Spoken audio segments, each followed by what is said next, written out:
তো প্রথমে এই ভিডিওটা আপনারা ভালো করে দেখুন, তারপরে বলছি। গোটা রাজ্যের মুসলিমের সংখ্যা পার্সেন্টেজ 35 ক্রস করে গেছে, অর্থাৎ 35% ছাড়িয়ে গেছে। কিন্তু আমাদের জেলায় মুসলিমের বসবাস প্রায় 72%। তো আমার মনে হয়েছিল যে 1992 সালের 6 ডিসেম্বর তৎকালীন প্রধানমন্ত্রী পিভি নরসিংহ রাও, কংগ্রেসের প্রধানমন্ত্রী, তিনি এই মসজিদকে সুরক্ষিত রাখতে ব্যর্থ হয়েছিলেন এবং কর সেবকরা সেখানে ওই ঐতিহাসিক একটা বাবরি মসজিদকে ধ্বংস করে দিয়েছিলেন। কাজেই গোটা ভারতবর্ষের মুসলমানদের মধ্যে একটা মনের মধ্যে একটা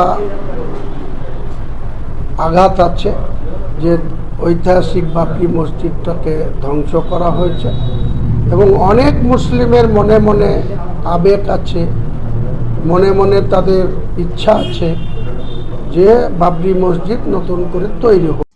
তো বন্ধুরা, কি শুনলেন বলুন? গোটা পশ্চিমবঙ্গের বুকে এখন মুসলিম সংখ্যা 35%-এর ওপর চলে গেছে, ঠিক আছে?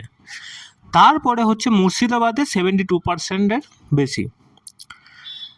তাই বাবরি মসজিদ আবার নতুন করে স্থাপন করার চিন্তাভাবনা চলছে, সেটা এই নিউজ চ্যানেলে বা বিভিন্ন চ্যানেলে আপনারা দেখতে পাচ্ছেন। এই কিছুদিনের মধ্যে এটা নিয়ে প্রচুর তর্ক বিতর্ক এবং ভাইরাল চলছে। প্রথম কথা হচ্ছে, আপনাদের মুখ থেকে আমি কমেন্টের মাধ্যমে জানতে চাইবো যে এই বাবরি মসজিদ যে নতুন করে স্থাপন করা যে দুঃসাহস দেখিয়েছে, এইটাকে আপনারা কিভাবে সমর্থন জানান, না কি আপনাদের যে মতামত সেটা আমি কমেন্টের মধ্যে প্রথমে শুনতে চাই। আর আমার কথা যে দ্বিতীয়বার পশ্চিমবঙ্গে তো ছেড়ে দিন, গোটা ভারতবর্ষের বুকে বাবর আর দ্বিতীয়বার তৈরি হবে না।